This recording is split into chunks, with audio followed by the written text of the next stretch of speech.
our passion, we implore you. These gentlemen must make the choice before you.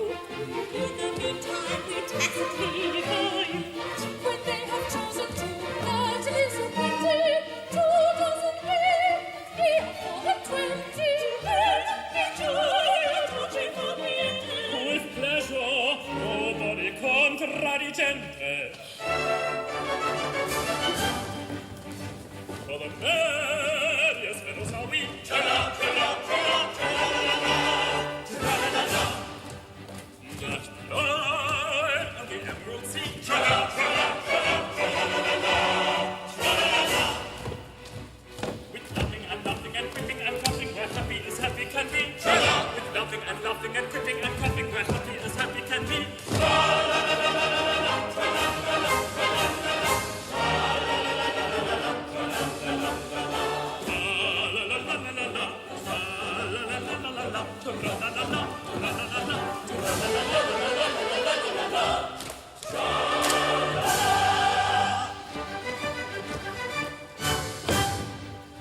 With sorrow, with nothing to do. Tra-la, tra-la, tra-la, tra-la-la-la-la, tra-la-la-la.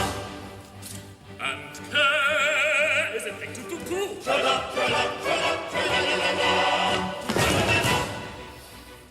And jealousy, yellow, unfortunate fellow, we drown in the shimmering blue. Tra-la. And jealousy, yellow, unfortunate fellow, we drown in the shimmering blue. Tra-la-la-la-la-la-la, tra-la-la-la, tra-la-la-la, tra-la-la-la-la-la, tra-la-la-la-la-la, tra-la-la-la-la-la, tra-la-la-la, tra-la-la-la, tra-la-la-la, tra-la-la-la-la-la, tra-la-la-la.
dance of a Kenny is quite honorary, the trade that we find.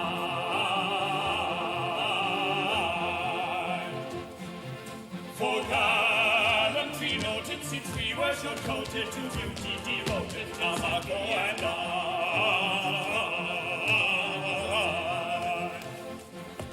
When morning is breaking, our couches forsaking, to greet their awaking with carols we come, and summer days mooning when wearied and crooning, our man will be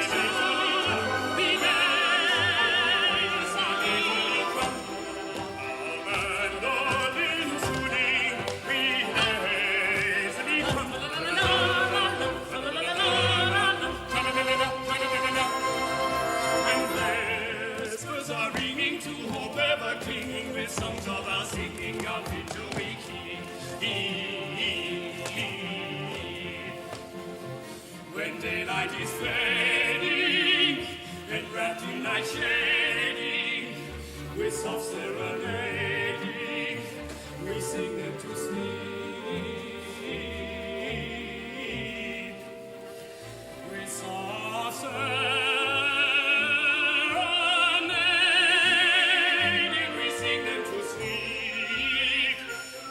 serenading, we sing them to sleep.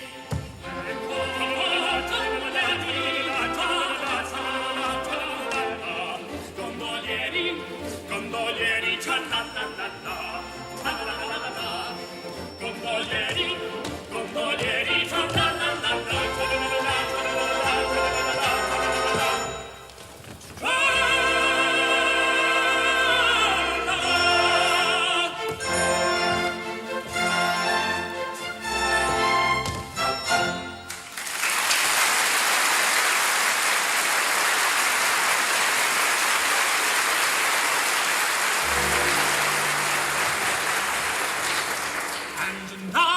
choose our brides.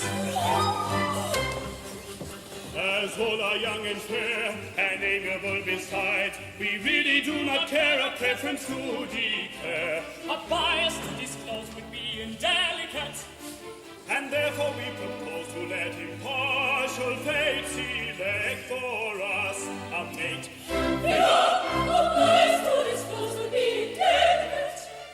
But how do they propose to let impartial fate select for them a mate? These handkerchiefs upon our eyes be good enough to bind, and take good care that both of us are absolutely blind.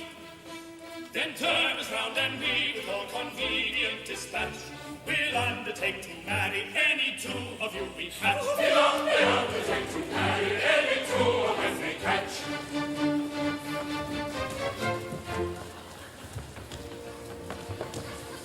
Are you peeping? Can you see me? Dark and keeping, dark and dreamy. All right-minded players play so. Come and change, they are changing, surely they deserve a beating. Kiss so much as made it walking, one that touches truly shocking. You can smash your toys, and you can smash your toys, and you can use my voice. You can see something,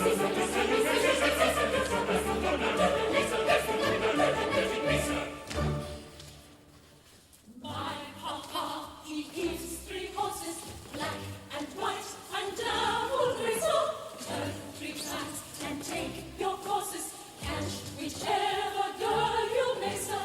My papa, he gives 3 horses, black and white and double gray. So turn 3 times, then take your courses. Catch whichever girl you may, sir. My papa, he gives 3 horses, black and white and double gray. So I've at length achieved a capture. This is Tessa. Rapture, rapture. Rapture, rapture. To me, Gianetta fate has granted. Just the very girl I wanted. Just the very girl you wanted. If you'd rather change, My goodness, this indeed is simple rudeness. I've no preference whatever. Listen to him. Well, I never.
And his grace's private drum to Venetian shores have come, to Venetian shores have come. And if ever we get back to Spain, we will never cross the sea again. We will never cross the sea again.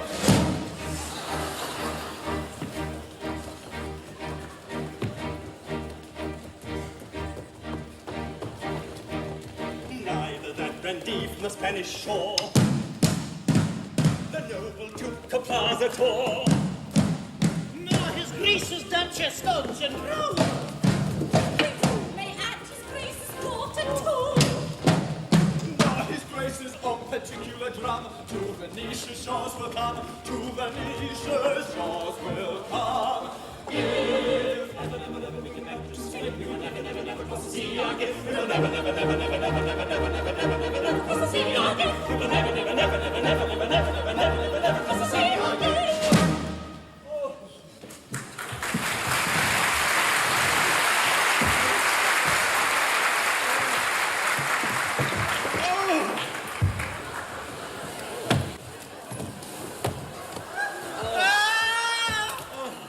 At last, we have arrived at our destination. This is the Ducal Palace, and it is here that the Grand Inquisitor resides. Come, my child. Thank you.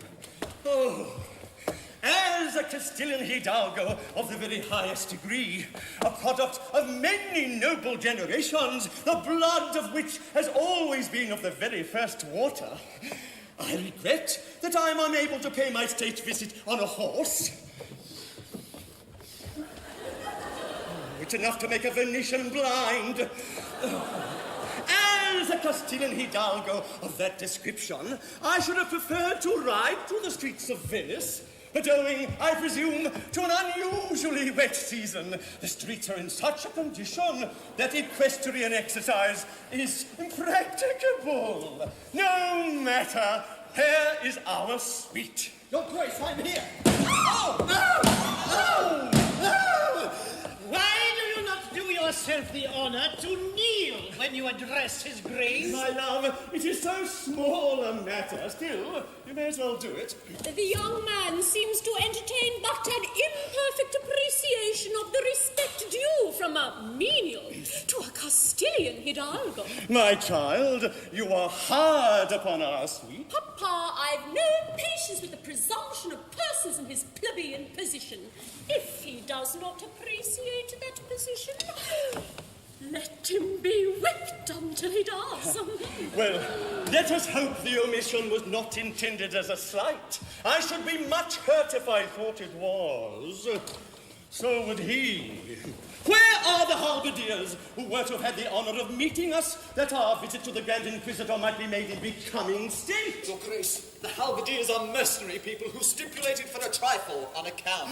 How tiresome! And the band? Where are the band who were to have had the honor of escorting us? I see no band. Your Grace, the band are sordid people who require to be paid in advance. That is so like a band. Insuperable difficulties meet me at every turn. But surely they know his grace. Exactly. They know His Grace. Even a cornet pistol would be something. Do you happen to possess the accomplishment of tootling like a cornet pistol? Alas, no, Your Grace. But I can yodel. Yodel? I think little of that. We're not the Truck family singers. It would not help us in the least, Dalt. My child, our sweet feelings.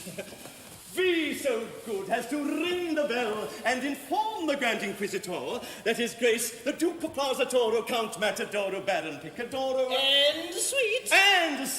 have arrived in Venice and seek demand an audience. Your Grace has much to command. I felt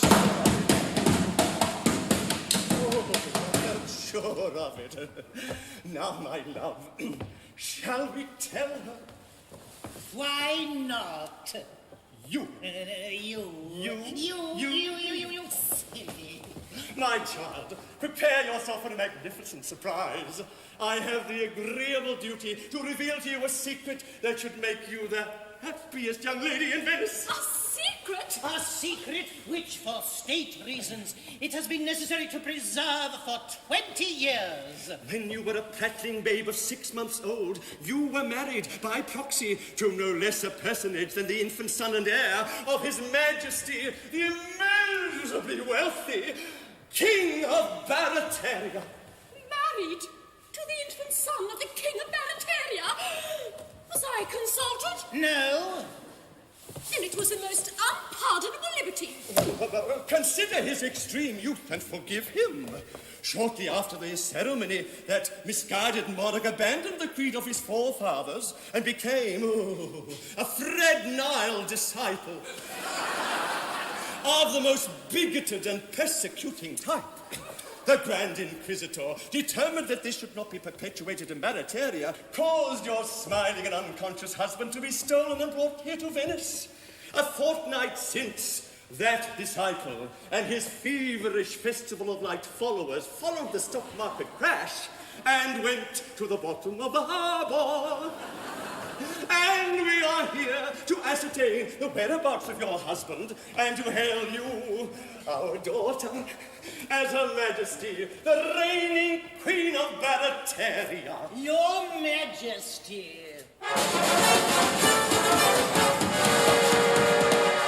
It is at such moments as these that one feels how necessary it is to travel with a union band. I, the Queen of Barataria? But, Mama, I've nothing to wear. We are practically penniless. But that point had not escaped me, although I am unhappily in straitened circumstances at present. I am still listed in Who's Who, and my social influence is something enormous. A company to be called Plaza Torpedo Propriety Limited is in course of formation to exploit me. An influential directorate that's been secured, and 15% of the total has already been subscribed by a bank. Which bank? Which bank? Why, ANZ, of course! As the Queen of Barataria, am I to understand that my father is being offered as a common share? My dear, your father is blue chip, very bullish and ripe for speculation. But it's so undignified, it's so degrading. A grandee of Spain turned into a public company. Such a thing was never heard of. My child, the Duke of Plaza Toro doesn't follow fashions. He leads them. He leads everybody. When he was in the army, he led his regiment. He occasionally led them into battle. He invariably led them out of it. In enterprise of martial kind, when there was any fighting, he led his regiment from behind. He found it less exciting. But when the way that regiment ran, his place was at the foro. That celebrated, cultivated, underrated nobleman, the Duke of Plaza Toro. In the first and foremost fight, you always found that night. That celebrated, cultivated, underrated nobleman, the Duke of Plaza Toro. To evade destruction's hand, to hide they all proceeded. No soldier in that gallant band hit half as well as he did. He lay concealed throughout the war and so preserved his war. That unaffected, undetected, well-connected warrior, the Duke of Plaza Toro. In every doughty deed, he always took the lead. That unaffected, undetected, well-connected warrior, the Duke of Plaza Toro. Stop that bloody noise! When told that they would all be shot unless they left for service, that hero hesitated, not so marvelous his nervous. He sent his resignation in, the first of all his corps. That very knowing, overflowing, easygoing paladin, the Duke of Plaza Toro. When men were close at play, he always showed the way. That very knowing, overflowing, easygoing paladin, the Duke of Plaza Toro. That very knowing, overflowing, easygoing paladin, the Duke of Plaza Toro.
mercy played in masquerade, ah, well beloved.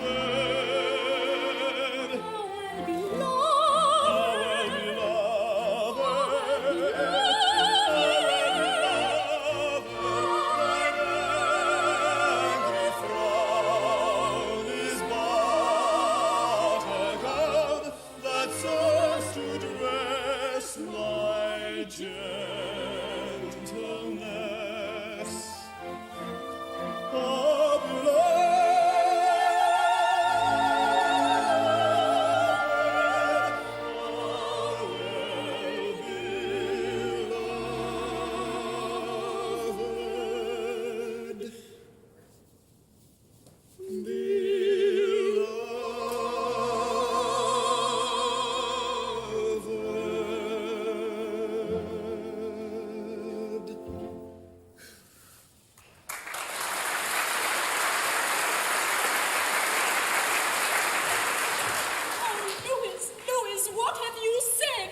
Nothing, I trust, that you will ever have reason to repent. Nay, Louis, it may not be. I have embraced you for the last time. Casilda. I have just learnt, to my surprise and indignation, that I was wed in babyhood to the infant son of the King of Barataria. The son of the King of Barataria? The child who was stolen in infancy by the Inquisition? The same. But of course you know his story. Know his story? Why, I have often told you that my mother was the nurse to whose charge he was entrusted. True. I had forgotten.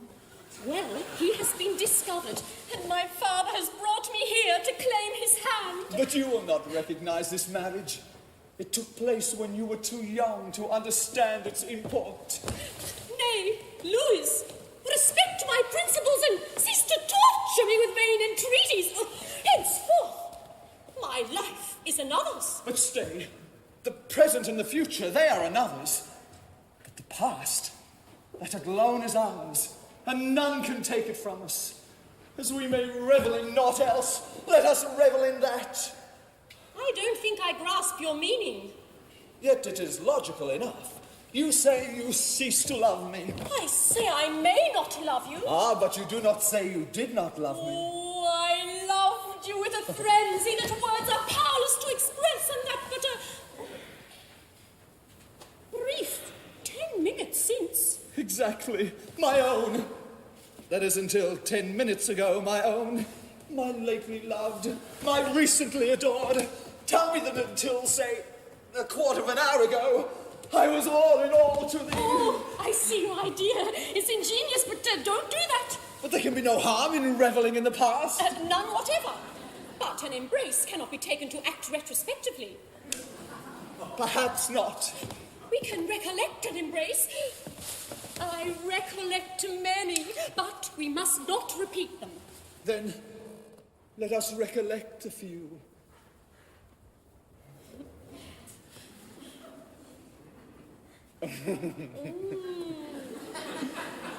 Oh, Casilda, you were to me as the sun is to the earth. A quarter of an hour ago? About that. And to think that but for this miserable discovery, you would have been my own for life. Through life and death. A quarter of an hour ago. How greedily my thirsty ears would have drunk the golden melody of those sweet words a quarter. Oh. Well, now it's about 20 minutes since. About that. In such matters one cannot be too precise. And now our love, so full of life, is but a silent, solemn memory. Oh, Casilda, must it be so? Louis, it must be so.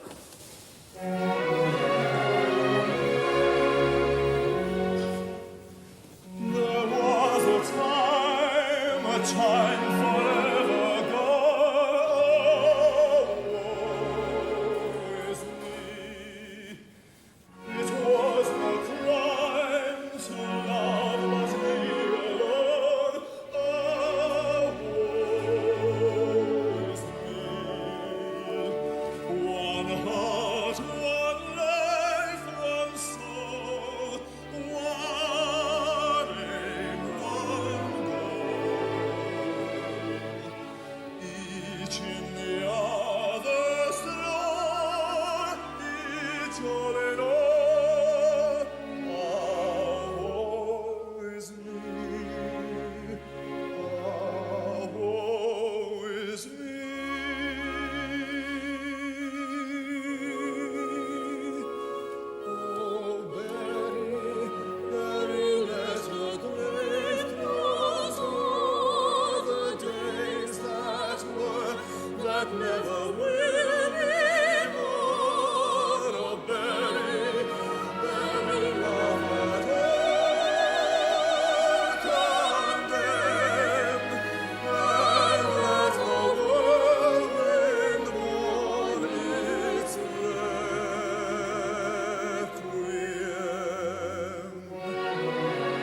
present Don Alhambra del Bolero, the Grand Inquisitor of Spain.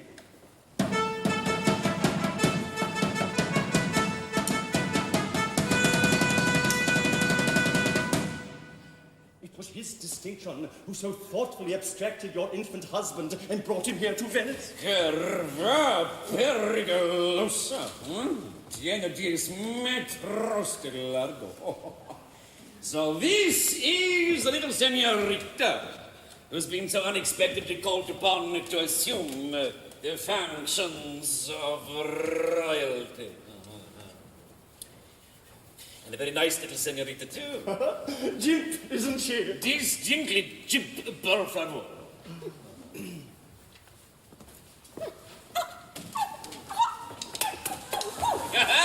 Naughty temper. You must make allowance. Her Majesty's head is a little turned by her excess of dignity. I could have wished that Her Majesty's excess of dignity had turned it in this direction. Unfortunately, if I am not mistaken, there appears to be some little doubt as to His Majesty's whereabouts. A doubt as to his whereabouts, then we may yet be saved. A doubt? Quite simple ways. No doubt at all. He is here in Venice, plying the modest but picturesque calling of a gondolier. I can give you his address. Hey, I see him every day. In the entire annals of our history, there is absolutely no circumstance so entirely free from all manner of doubt of any kind, whatever. Listen, and I'll tell you all about it.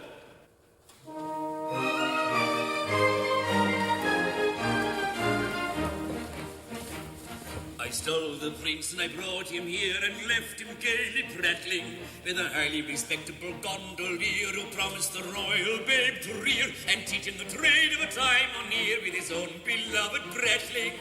Both of the babes were strong and stout and considering all things clever.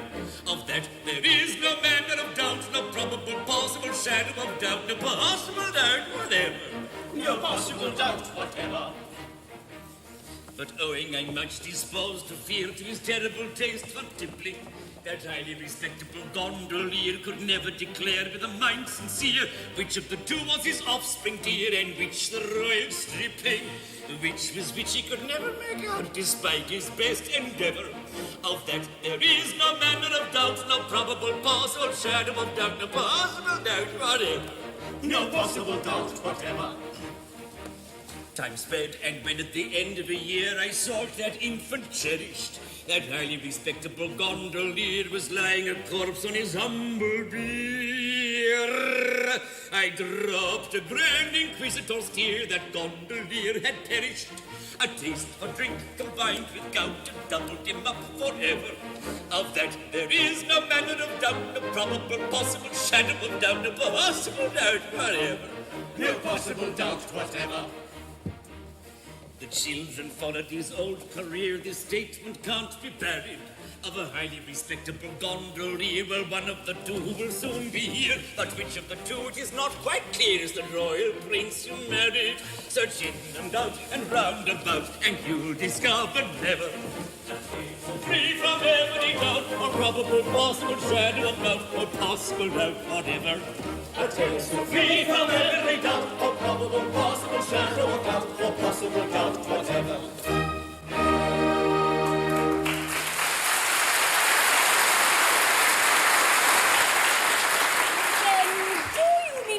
That I am married to one of two gondoliers, but it is impossible to say which. Without any doubt of any kind whatever. Oh. But be reassured.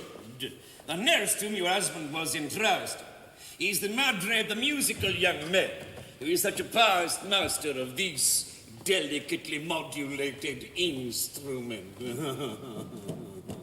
She can no doubt establish the king's identity beyond all question. Heavens, how did he know that? Madre Dios. My dear young friend, the Grand Inquisitor is always up to date. His Margaret is at present the wife of a highly successful and old established brigand who carries on an extensive practice in the mountains around Cordova. Accompanied by 2 of my emissaries, he will set off at once for his Margaret's address. She will return with them, and if she finds any difficulty in making up her mind, the persuasive influence of the torture chamber will jog her memory. But bless my heart, consider my position. I am the wife of one. It's very clear. But who can tell, except my intuition, which is the prince and which the gondolier?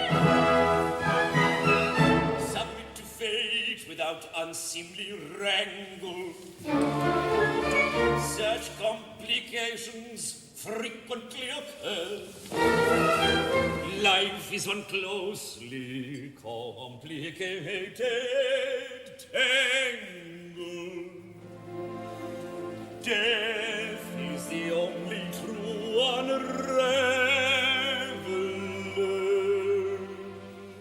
Try we lifelong, we can never straighten out life's tangled strain. Why should we in vain endeavor guess and guess and guess again? Life's a pudding full of plums. Care's a canker that benumbs. Life's a pudding full of plums. Care's a canker that benumbs. Wherefore waste the elocution of impossible solution? Life's a pleasant institution. Let us take it as it comes. Let us take it as it comes. Set aside the dull enigma. We shall guess it all too soon. Fill your brains of kind of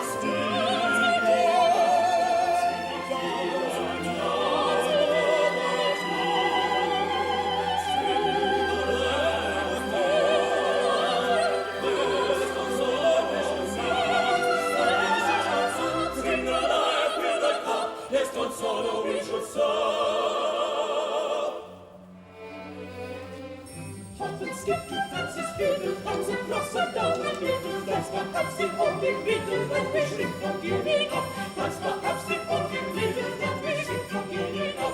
Then take it as it comes. Take it as it comes. Drink the laugh in the cup. There's no sorrow we should serve.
When you marry, merry maiden, then the air with love is laden. Every flower is a rose, every goose becomes a swan. Every kind of trouble goes where the last year's snows have gone. Sunlight takes the place of shade. When you marry, marry,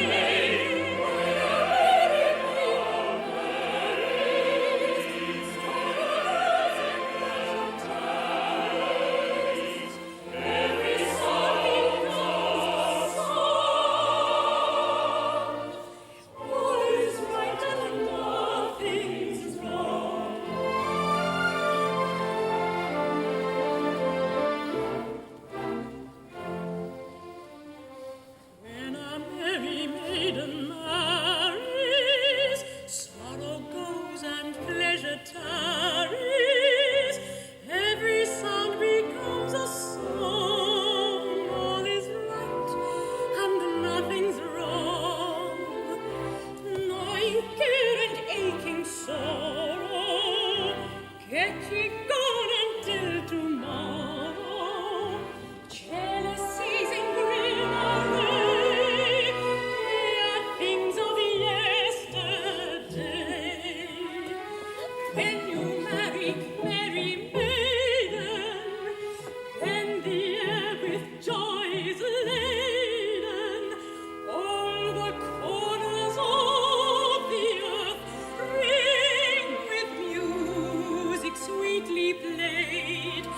Worry is melodious mirth, grief is joy in masquerade. So the night is loving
And now our lives are going to begin in real earnest.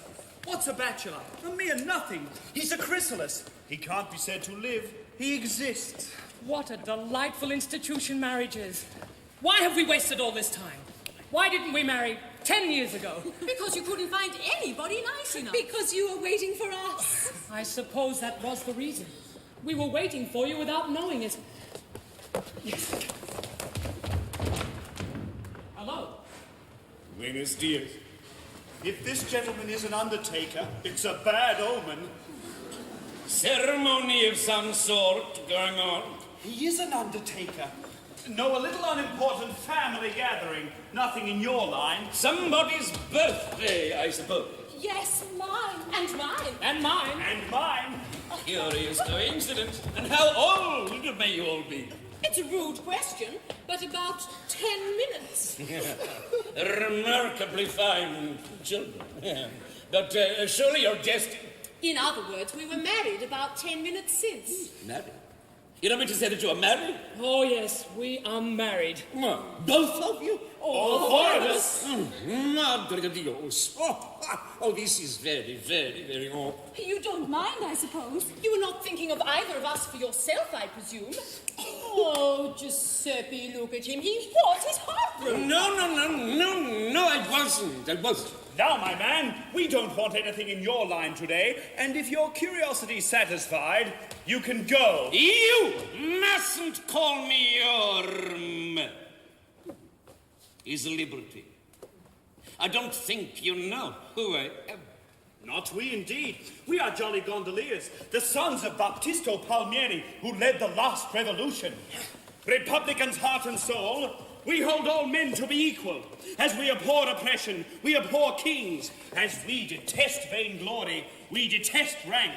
As we despise effeminacy, we despise wealth. We are Venetian gondoliers, your equals in everything except our calling, and in that at once your masters and your servants.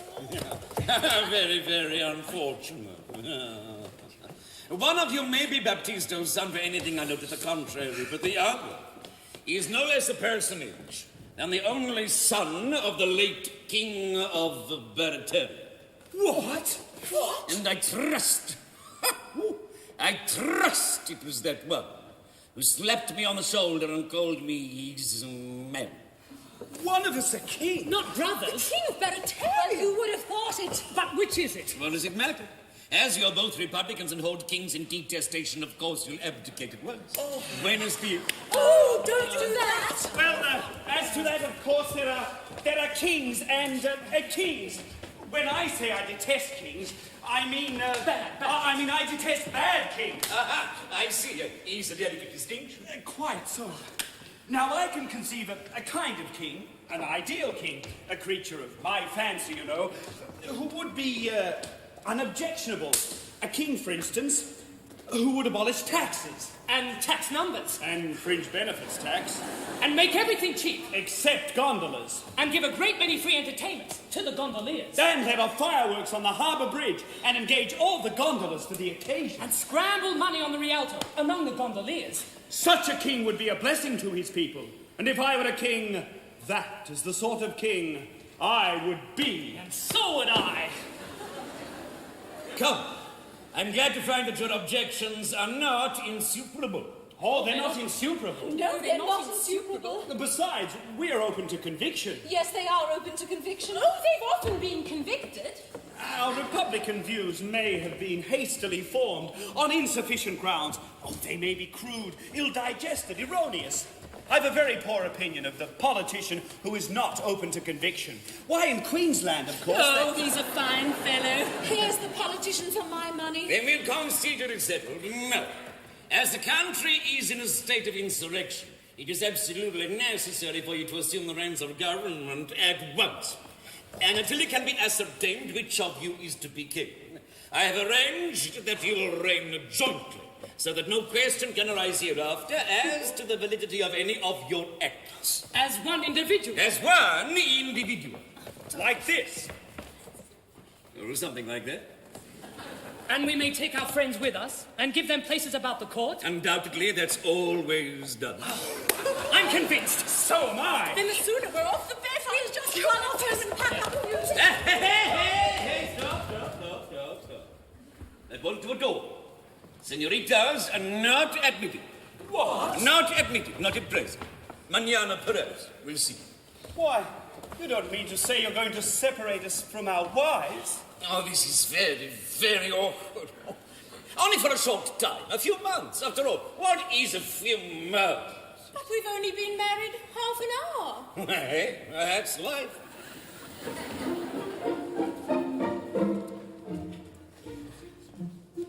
Kind sir, you cannot have the heart or lives to part from those to whom an hour ago we were united.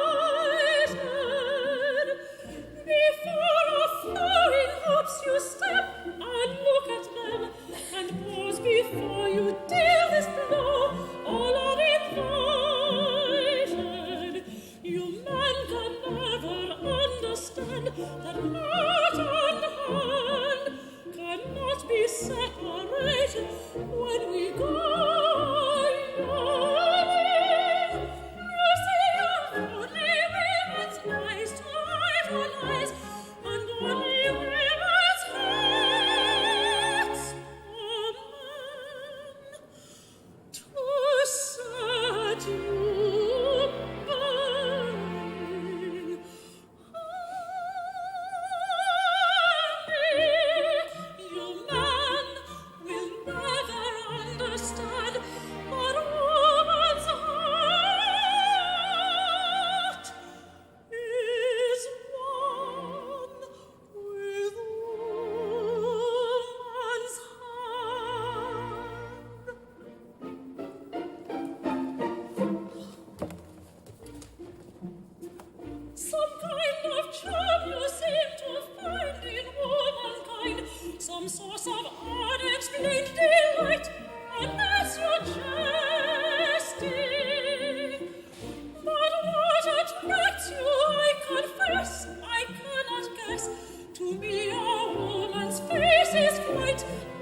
If from my sister I were torn, it could be borne. I should no doubt be horrified, but I could bear it. Whatever's right or wrong of me, he is my king, he is my lord, and very side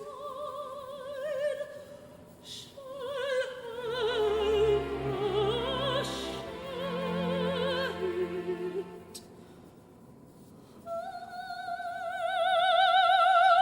it. You will never understand what woman's heart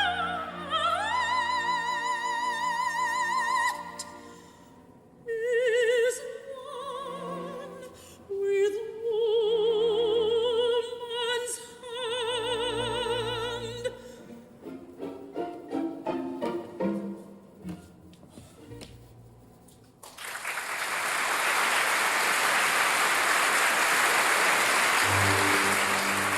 Do not give way to this uncalled for grief. Your separation will be very brief. To ascertain which is the king and which the other, to Barateria's court I'll bring his foster mother. Her former nursling to declare she'll be delighted. That's settled. Let each happy pair be reunited. Viva, his argument is strong. Viva, we'll not be caught at long. Viva, it will be settled soon. Viva, then comes our honeymoon. Viva, viva, viva!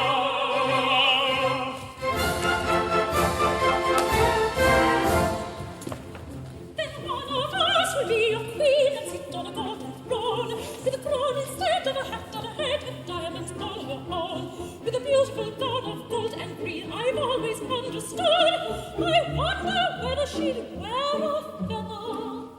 Oh, I rather think she should. Oh, 'tis the first thing I mean to be a regular royal queen. No hop and hop affair, I mean no hop and hop affair. Why, right down regular royal queen. At banquets in state parliament, how shall stifle a royal yawn? Say au revoir, then find some bar and disco until dawn. In etiquette she'll forget the bread, doing all Dame Edna says, and laugh at the follies of local pollies, who are variants of Sir Les. Oh, 'tis the first thing I mean to be a regular royal queen. No hop and hop affair, I mean no hop and hop affair. I'll write down regular royal queen. She'll count her luck and living in Buckingham Palace free of rent, trying not to get cross at the latest gossip on Princess Michael of Kent. In regal cliched monotones, she'll bleed the language dry, getting on your new realms with her royal plurals, and of course, my husband and I. Oh, 'tis the first thing I mean to be a regular royal queen. No hop and hop affair, I mean no hop and hop affair. I'll write down regular royal queen. And mothers in curlers reading the women's weekly alert outside. And a deep creed occur for a figure like Fergie's or for a brain like Di's. And creatures coming from outer space I'll swear it's a Looney Tune. In Technicolor by Gilbert and Sullivan, Van mixed with Mills and Boone. Oh, 'tis the first thing I mean to be a regular royal queen. No hop and hop affair, I mean no hop and hop affair. I'll write down regular royal queen. Oh, 'tis a glorious thing I mean to be a regular royal queen. Write down regular royal queen.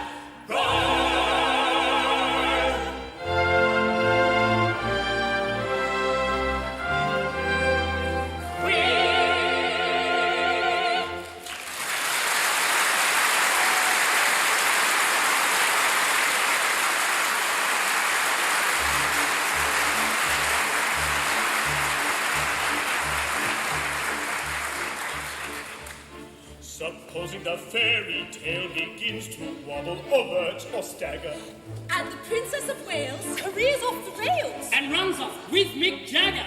No need for Aussies to go without their royal soap opera booth. Divorce decree, then Charles is free to marry Susan Renouf.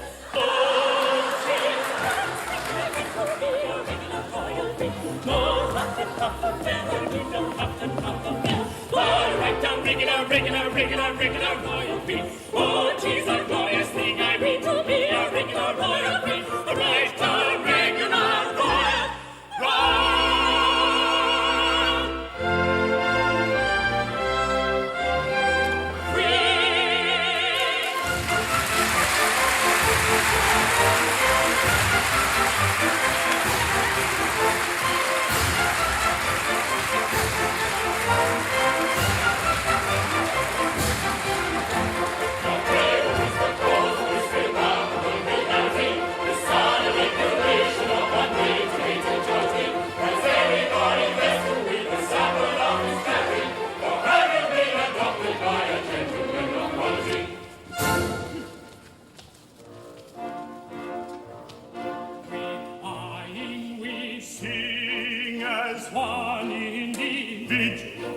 as I'm a king to my kingdom, I bid you all, I'm a where you are. Checks to pavilions and palaces that you'll find I respect your republican fallacies, you'll find I respect your republican fallacies. I say no, we object to pavilions and palaces. How can they respect our republican fallacies? For everyone who feels inclined, some post we undertake to find congenial with its frame of mind, and all shall equal be. The Chancellor in his peruke, the Earl, the Marquis, and the Duke, the Groom, the Butler, and the Cook, they all shall equal be. The aristocrat who banks with cooks, the aristocrat who hunts in troops, the aristocrat who cleans our boots, they all shall equal be. The noble lord who rules the state, the noble lord who cleans the plate, noble lord who scrubs the grate, they all shall equal be. The Lord High Bishop, Lord the Docks, Lord High Coachman on the box, Lord High Vagabond in the stocks, they all shall equal be. For everyone who feels inclined, suppose we undertake to find, continue with his frame of mind, continue with his frame of mind, and all shall equal be. Sing high, sing low, wherever they go. Sing high, sing low, wherever they go. Wherever they go, wherever they go, they all shall equal be. Sing high, sing low, wherever they go. Sing high, sing low, wherever they go. Wherever they go, wherever they go, they all shall equal be. Stop, twist, and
conflicting feelings rend my soul apart.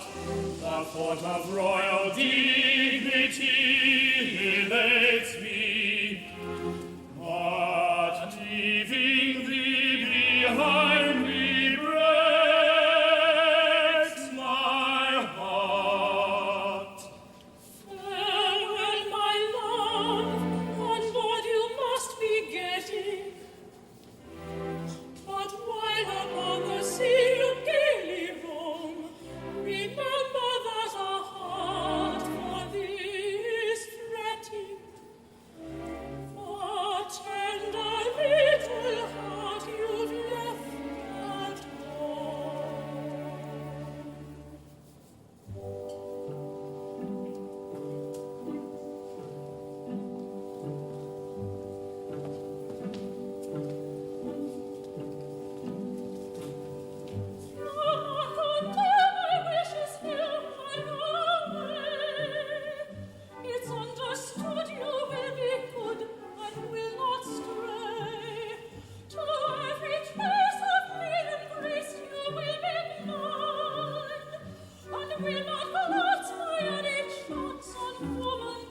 eyes, you'll shut your eyes till we arrive.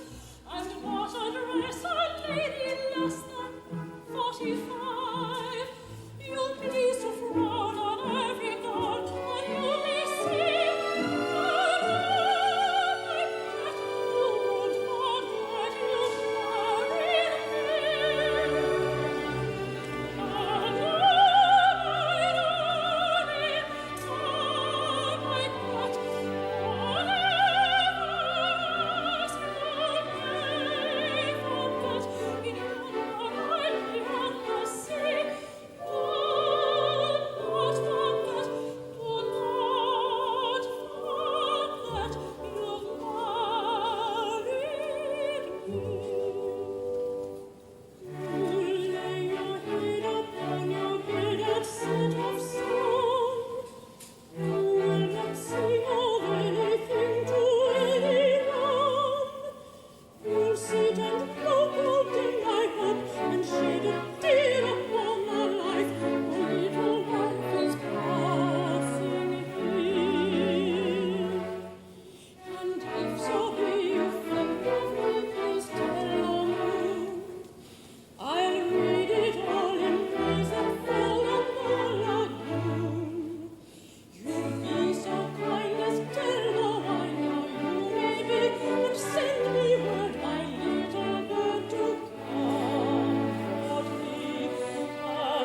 their right and left with absolute impunity, who put their subjects at their ease by doing all they can to please, and thus to earn their bread and cheese is every opportunity, and thus to earn their bread and cheese is every opportunity.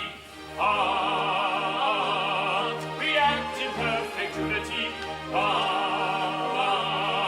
We act in perfect unity.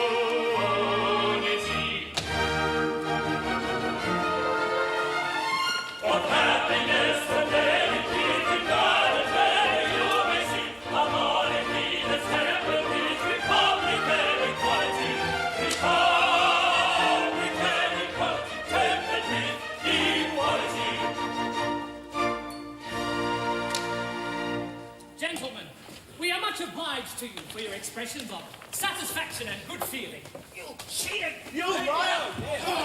I say, we are much obliged to you for your expressions of satisfaction and good feeling. We heard you. We are delighted at any time to fall in with sentiments so charmingly expressed. That's right. At the same time, however, there is just one little grievance that we should like to ventilate. What? Don't be alarmed, it's not serious. It is arranged that, until it is decided which of us two is the actual king, we are to act as one person. Exactly. Now, although we act as one person, we are, in point of fact, two persons. I don't think we can go into that. It is a legal fiction. Legal fictions are solemn things. Situated as we are, we can't recognize two independent responsibilities. No, but you can recognize two independent appetites. Oh, it's all very well to say we act as one person, but when you only supply us with one ration between us, I should describe it as a legal fiction carried a little too far. It's rather a nice point. I don't like to express an opinion offhand. Suppose we reserve it for argument before the full court. Yes, but what are we to do in the meantime? We want our tea. Oh, over here, boys. It seems we have a problem. What about some better tea?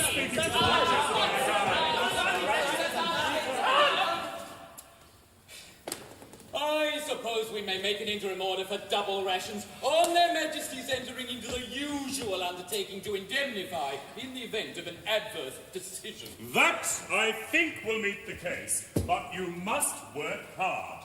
Stick to it. Nothing succeeds like hard work, privatization, and a good dose of user-pays philosophy. Oh, certainly. We quite understand that the man who holds a magnificent position of king should do something to justify it. We are called Your Majesty.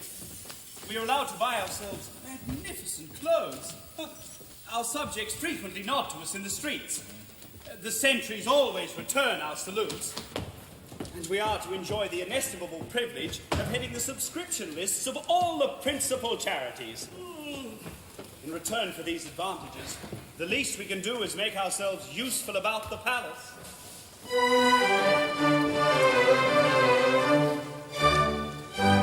Rising early in the morning, start with views early and prunes, followed by some thought-provoking television cartoons. Our right royal double act is a day that's action-packed. For the first job that attacks us is the early morning faxes, which we glance at, then consign into the bin. While the next things that are checked are daily doubles and trifectas, and the favorite for a place or else to win. Then we toddle into town for morning tea, making sure at first we pass the TAB. After that, it's back to image-making chores, and the daily dose of talkback with John Rawls. Then we check up with the Herald, who's been done in by Fitzgerald, ticking off the politicians as they come under a cloud. What's the daily demonstration about cuts in education, as we wave at all the regulars who come with rent a crowd? Next, we try not to connive at opportunities to privatize the public sector services and flog their real estate. But when it comes to grabbing it, just like the Queensland Cabinet, we fiddle out expenses like a Minister of State. Oh, the tabloid press may sing of the troubles of a king, selling off the public services at current going rate. But like others of high station, it's a full-time occupation, as we fiddle out expenses like a minister of state. Oh, philosophers may sing of the troubles of a king, but the duties are delightful and the privileges free. But the privileges measure not, treasury of measure, to run little ends for the ministers of state. Come on!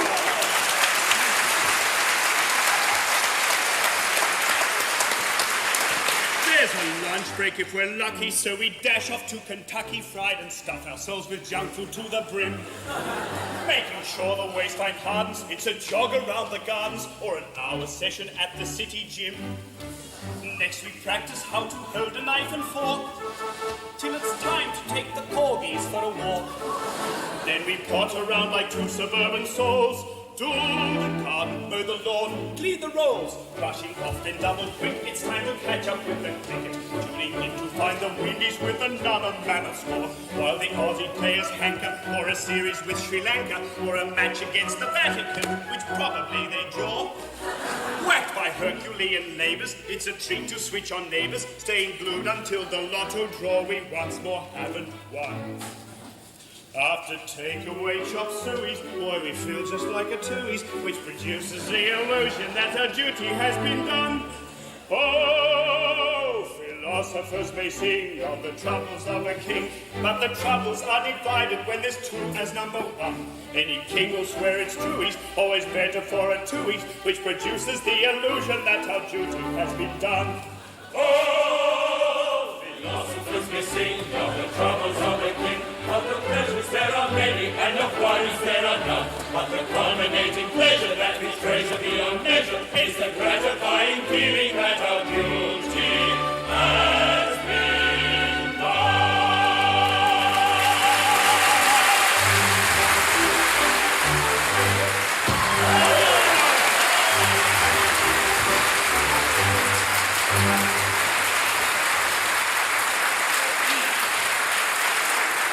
Yet it really is a very pleasant existence. They're all so singularly kind and considerate. You never find them wanting to do this or wanting to do that or saying, it's my turn now. No, they let us have all the fun to ourselves and never seem to grudge it. Makes one feel quite selfish. Almost like taking advantage of their good nature. How nice they were about the double rations. Most considerate. There's only one thing lacking to make our lives thoroughly comfortable. And that is? The dear little wives we left behind us 3 months ago. Oh, yes. It is so very dull without female society. We can do without anything, but we can't do without that. And if we have that in perfection, we have everything. There is only one recipe for perfect happiness.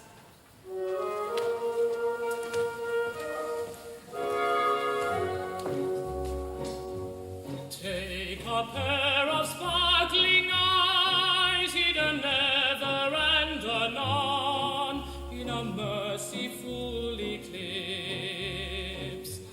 Do not heed their mild surprise, having passed the Rubicon. Take a pair of rosy lips.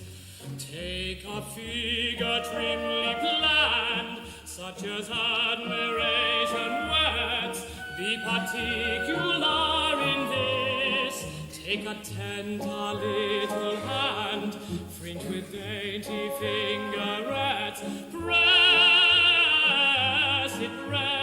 it in parenthesis. Take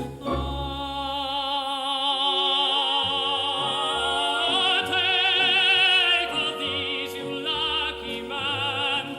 Take and keep them if you can. If you can, take of these, you lucky man. Take and keep them if you can. If you can.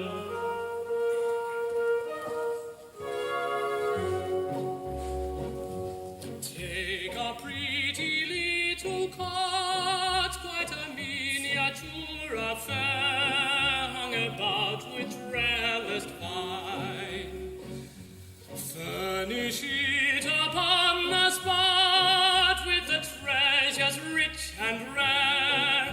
endeavor to define. Live to love and love to live, you will ripen at your ease, growing on the sunny side. Fate has nothing more to give, you're a dainty man to please. If you're not satisfied,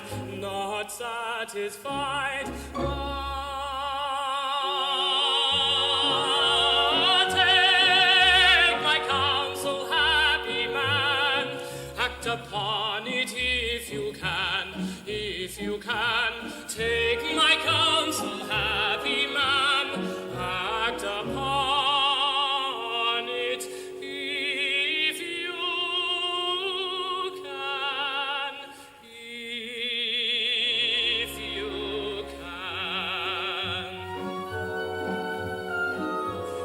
take my counsel, happy man, act upon it if you can, act upon it if you can, happy man, if you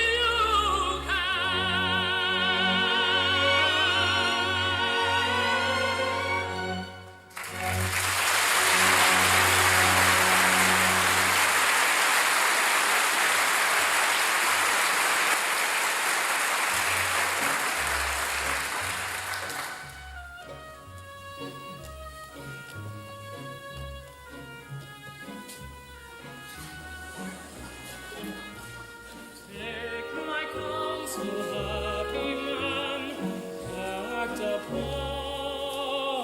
it if you can,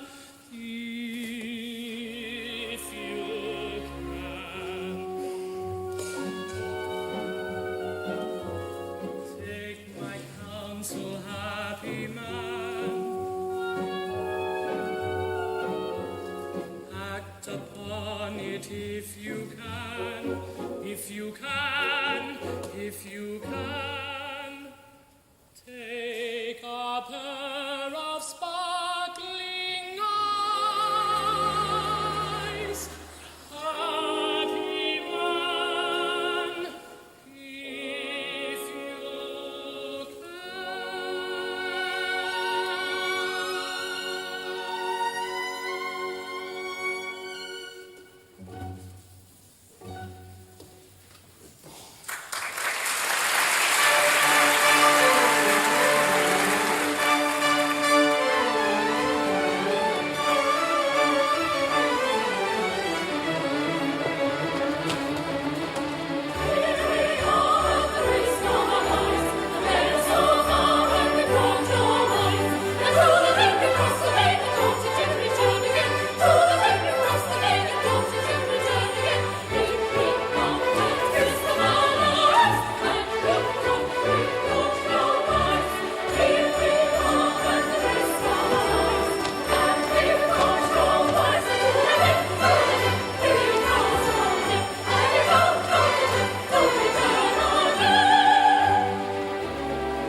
are you acting? Or do they provide assistance? When you're busy, have you got to get up early in the morning? If you do what you ought not to do, they give the usual warning. With a horse do they equip you? Lots of trumpeting and drumming. Do the royal tradesmen tip you? In the livery they come. Does your human being feed on everything that nice is? They give you wine for dinner, peaches, sugar, plums, and ice. You shall not go on requesting till you tell us. Never doubt it, everything is interesting. Tell us all about it. You shall not go on requesting till you tell us. Never doubt it, everything is interesting. Tell us all about it. We shall not go on requesting till you tell us. Never doubt it, everything is interesting. Tell us all about it. Everything is interesting. Tell us all about it. Everything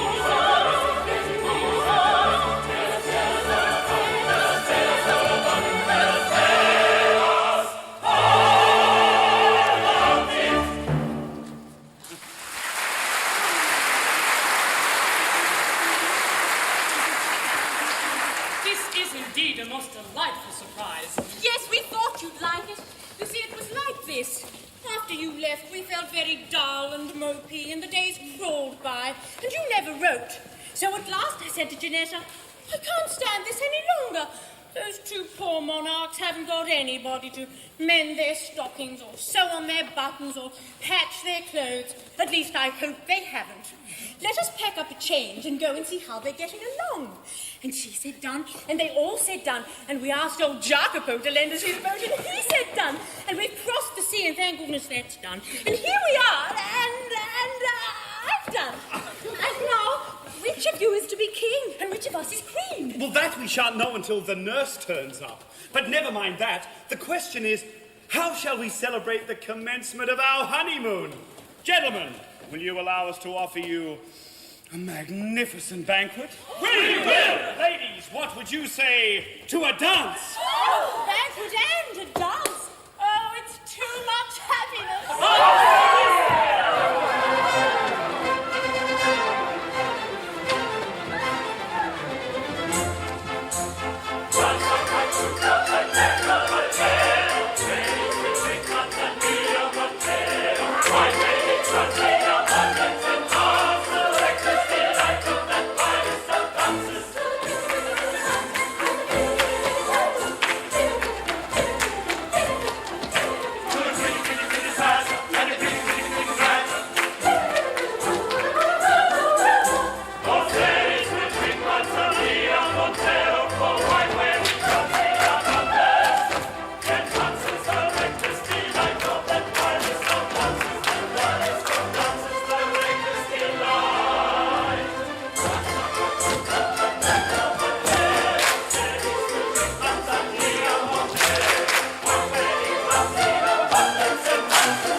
Buenas noches. Mardi Gras ball? No, not exactly. A little friendly dance, that's all. Sorry you're late. But I saw a groom dancing, and a footman. Yes, that's the Lord High Footman.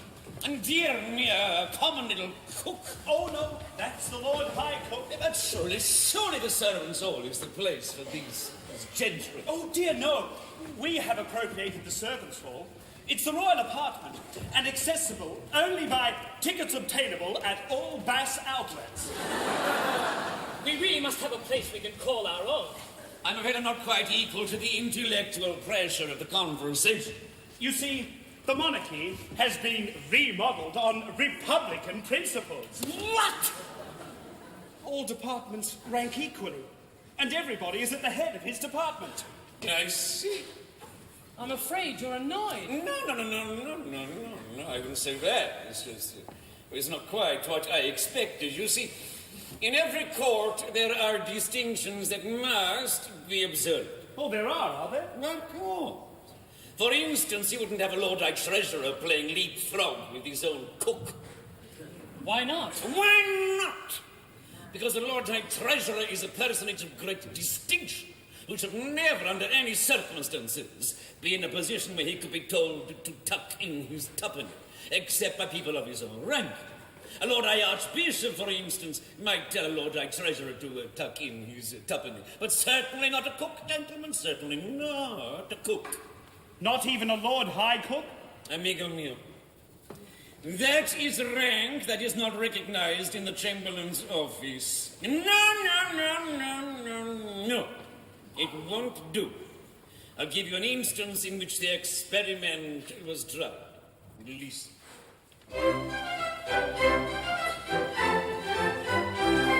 There lived a king, as I've been told, in the wonder-working days of old, when hearts were twice as good as gold and 20 times as mellow. Good temper triumphed in his face, and in his heart he found a place for all the erring human race and every wretched fellow. When he had penfolds grain to drink, it made him very sad to think that those whose lives were on the brink made do with shadow cardboard.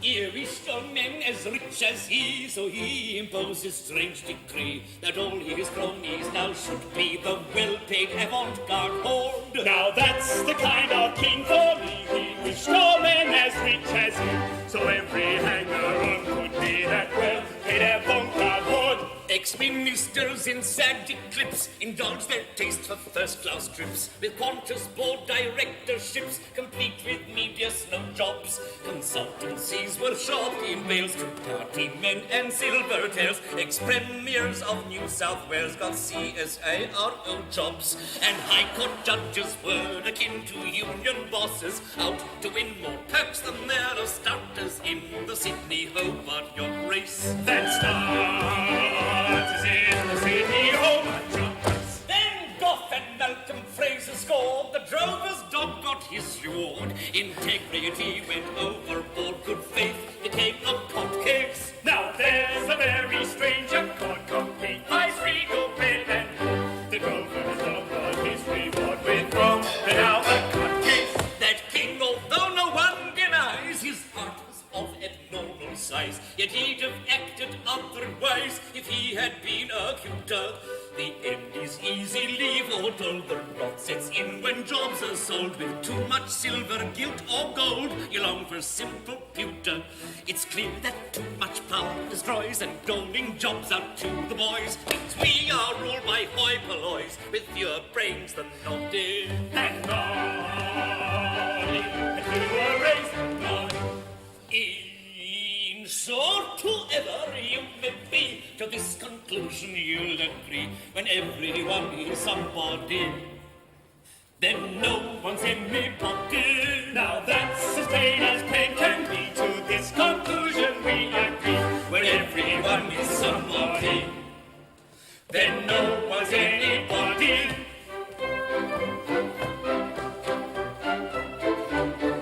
When everyone is somebody, then no one's anybody.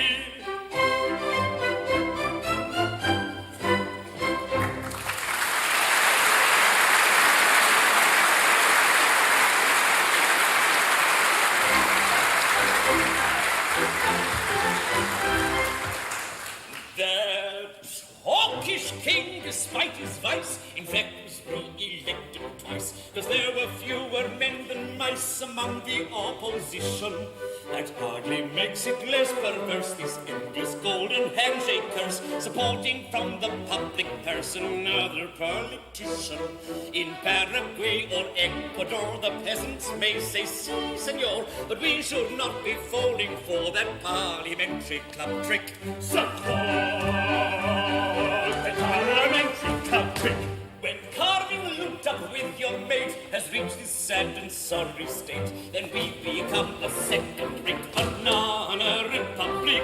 We must agree without debate these shocking ways to help your mate. A proof that we're a second-rate banana republic.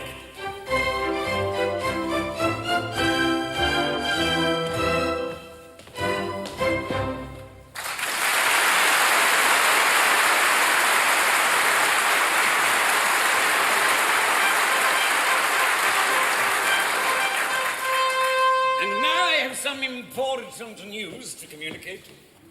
His Grace the Duke Blastora, Her Grace the Duchess, and their beautiful daughter Casilda. I say their beautiful daughter Casilda. We heard you.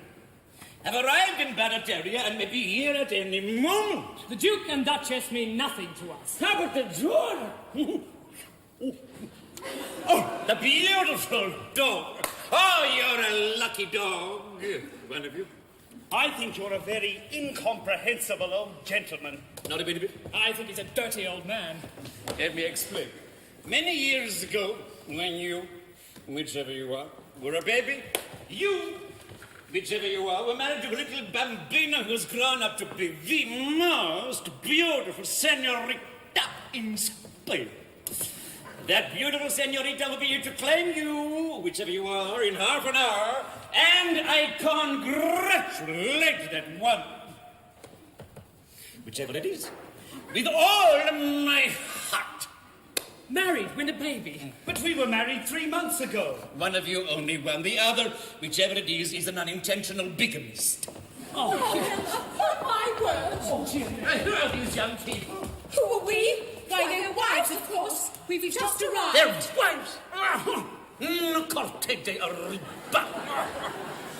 This is extremely awkward. Oh, dear, what will Her Majesty say? Do you mean to tell me that one of these two monarchs was already married, and that neither of us will be a queen? That is the idea I intended to convey.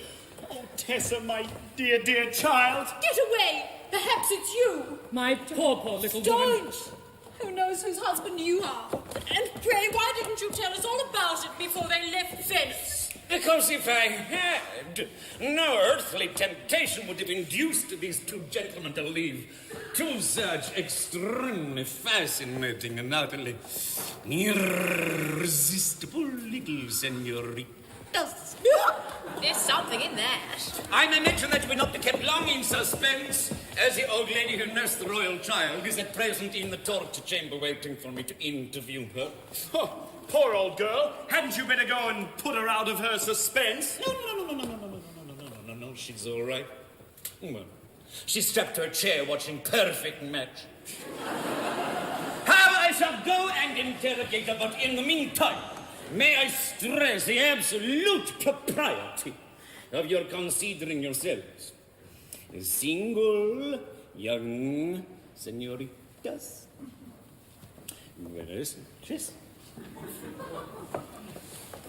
Well, here's a pleasant situation. Delightful. One of us is married to two young ladies. Nobody knows which. The other is married to one young lady whom nobody can identify. And one of us is married to one of you, and the other is married to nobody. But which of you is married to which of us? And what's to become of the other? Oh, it's quite simple. Observe. 2 husbands have managed to acquire 3 wives. 3 wives, 2 husbands. Now that's 2/3 of a husband to each wife. Oh, Mount Vesuvius, here we are in arithmetic. My good sir, one can't marry a vulgar fraction. We are getting rather mixed. The situation is entangled. Let's try and comb it out.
Janetta, I was mated, I can prove it in a trice.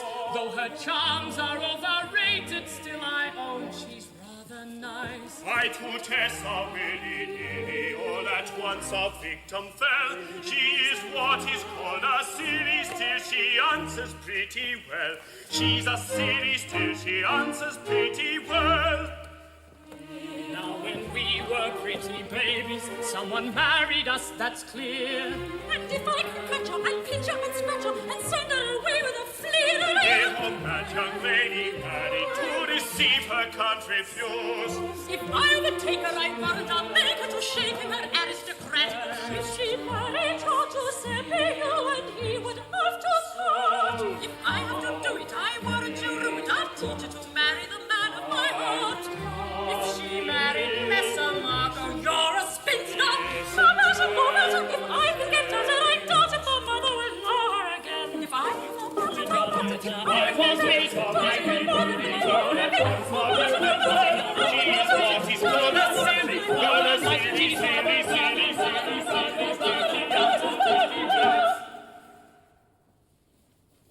Quiet, calm deliberation disentangles every knot.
This polite attention touches heart of duke and heart of duchess who resigned their pet. with profound regret. She of beauty was a model When a tiny tiddle toddle and at 21 she's excelled by none. at 21 She's excelled by none at 21. she's excelled by none. She comes to claim the royal hand. Proclaim their graces on the noble faces of the king who rules his dominion. He praises us right. Be good enough to inform His Majesty that His Grace, the Duke of Plaza Toro Propriety Limited, a subsidiary of Plaza Torpedo Conglomerate, has arrived and begs, demands an audience.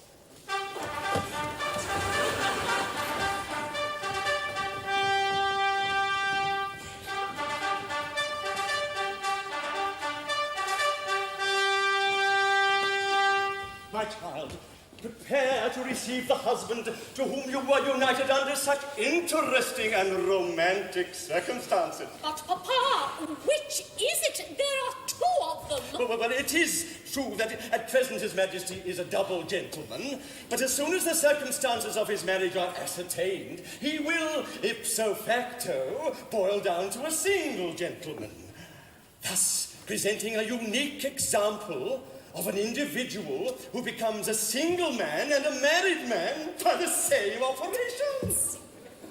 I have known instances in which the characteristics of both conditions existed concurrently in the same individual. Oh, he couldn't have been a Plaza Toro. Oh, couldn't he though? Well, whatever happens, I shall of course be a dutiful wife, but I could never love my husband. Oh, I don't know. It's extraordinary what unprepossessing people one can love if one gives one's mind to it. Oh, I loved your father. My love, that remark is a little hard, I think. Rather cruel, perhaps. Somewhat uncalled for, I venture to believe. It was very difficult, my dear. But I said to myself, that man is a duke, and I will love him. Several of my relations bet me I couldn't. But I did. Desperately.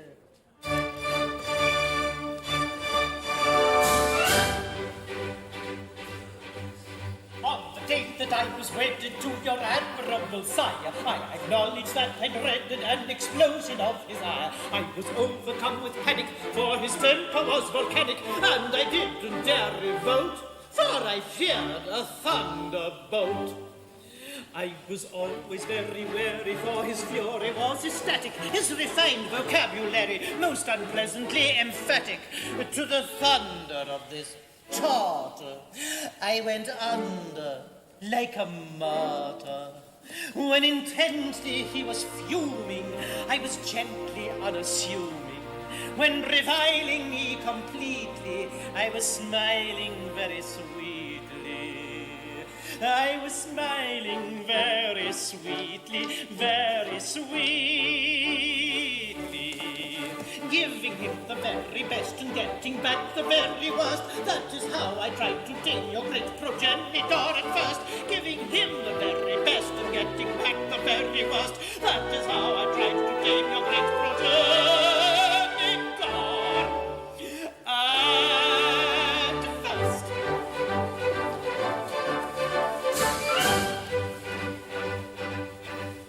But I founded a reliance on my threatening appearance, and a resolute defiance of marital interference, and a gentle intimation of my firm determination to see what I could do to be wife and husband too.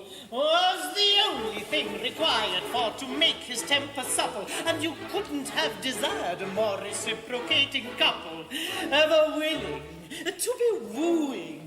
We were billing, we were cooing. When I merely from him parted, we were nearly broken-hearted. When in sequel reunited, we were equally delighted. We were equally delighted. So with double-shotted guns and guns, reeled across the mast, I tamed your insignificant progenitor at last. So with double-shotted guns and colours nailed unto the mast, I tamed your insignificant progenitor at last.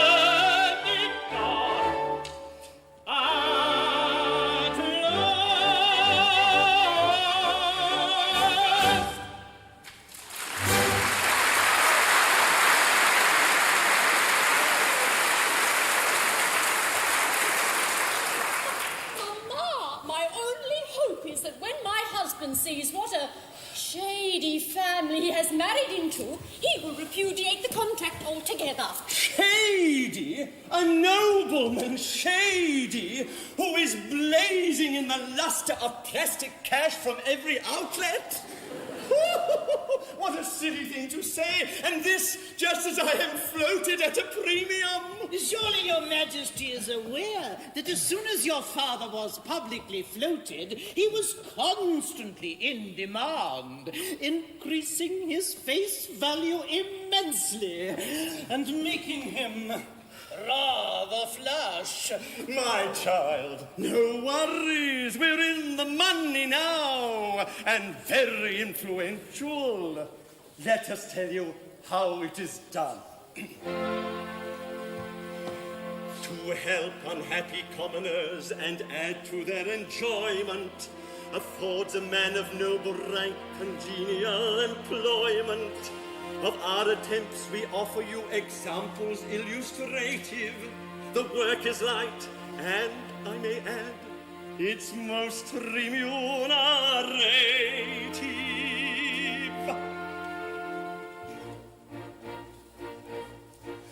If you're a Queenslander, a hopping backhander can further suburban ambition. Suburban ambition.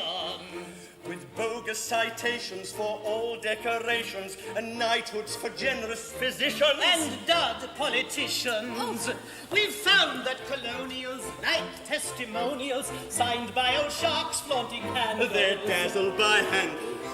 That's why you'll detect us upon the prospectus of fast buck developer vandal. It lessens the scandals.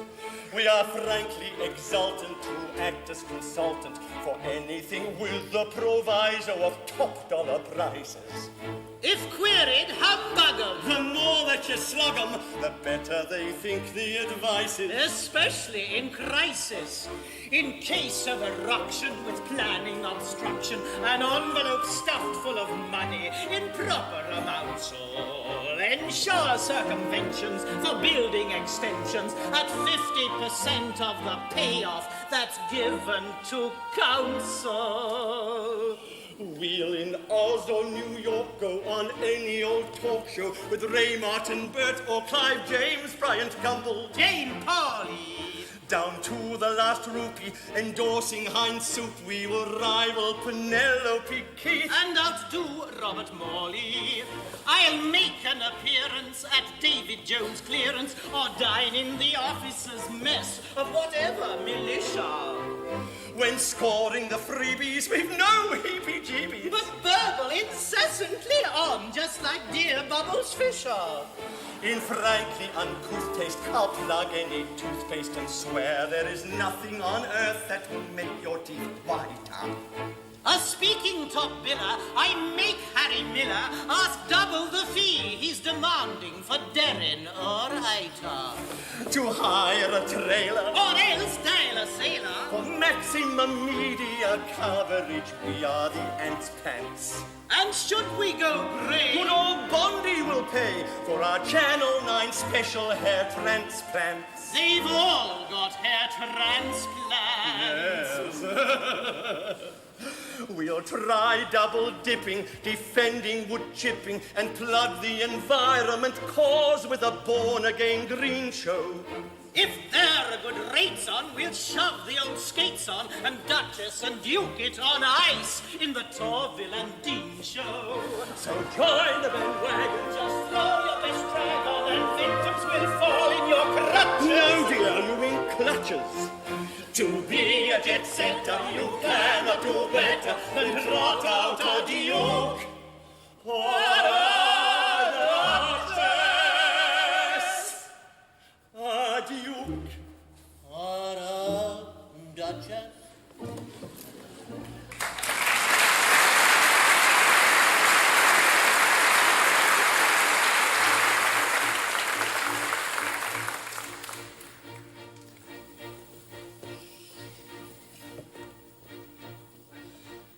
Naturally willing to make a swift killing from herds of young studs who are chasing battalions of blonde bombs. When making connection, they get best protection with Plaza torpedo brand condoms. There's a gold mine in condoms. So join the bandwagon, just throw your best drag on, and victims will fall in your clutches. No dear, you mean clutches. To be a jet setter, you cannot do better than to Duke.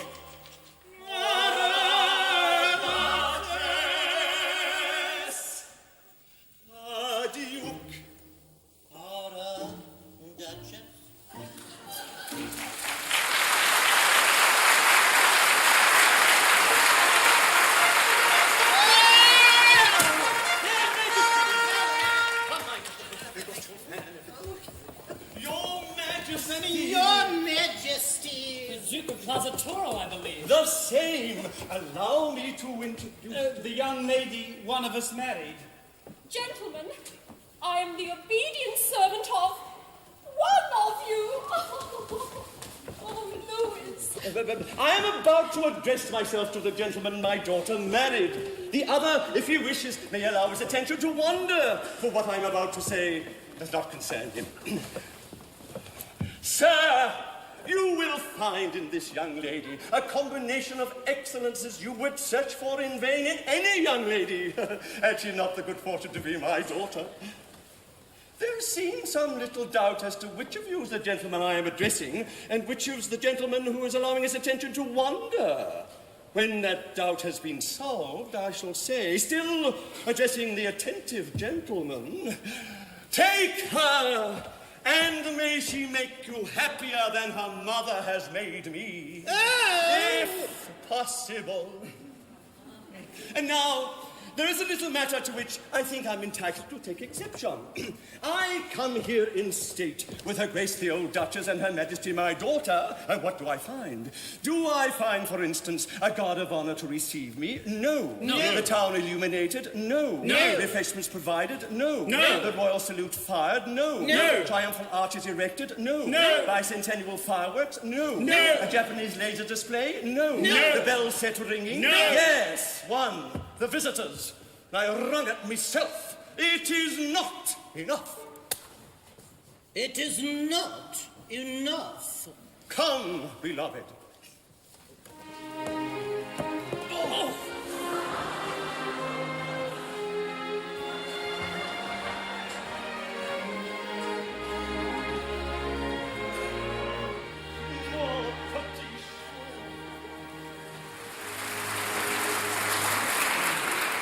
The old birds have gone away and left the young chickens together. That's called tact. It's very awkward.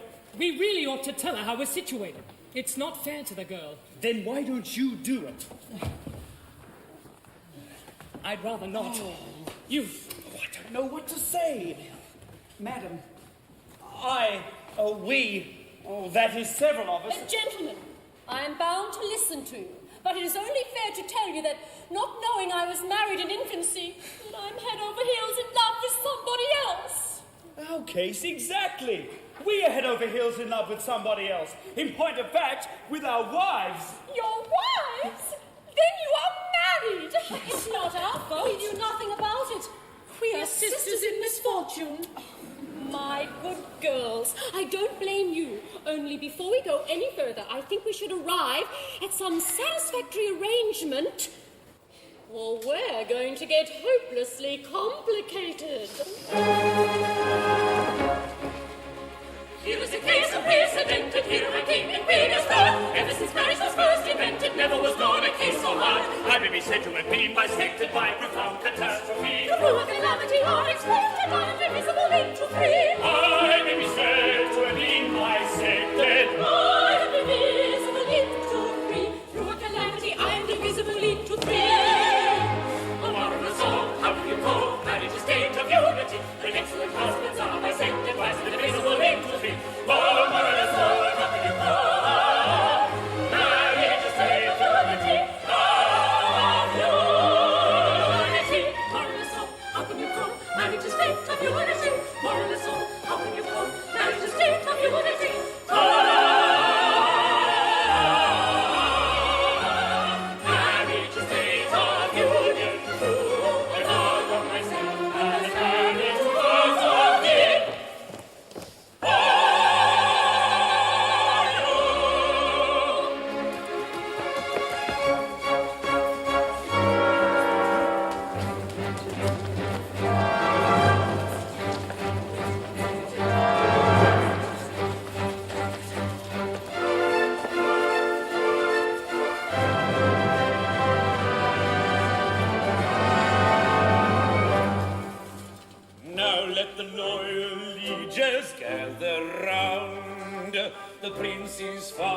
mother has been found. She will declare to silver her clarion sound, the rightful king. Let him forthwith be crowned.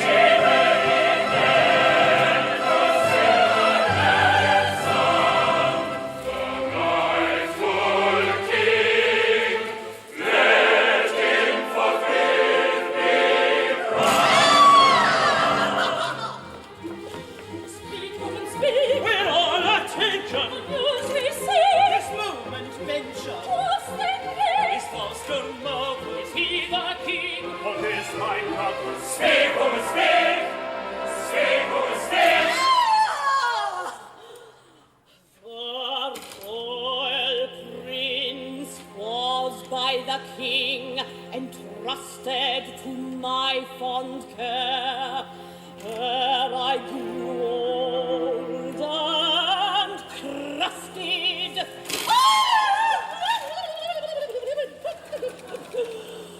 When traitors came to steal his son, reputed, my own small boy I deftly substituted. Oh, no! The villains fell into the trap completely. I hid the prince away, still sleeping sweetly. I call him son with pardonable slyness. His name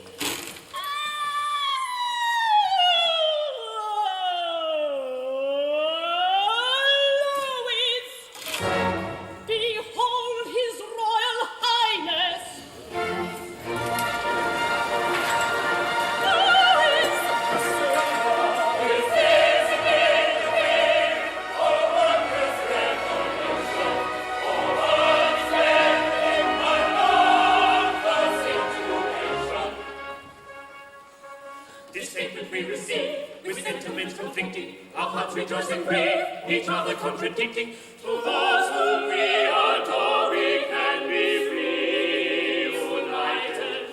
On one point, brothers, so, but on the whole, delighted. When others claimed thy dainty hand, I waited. As prudence, so I understand, dictated.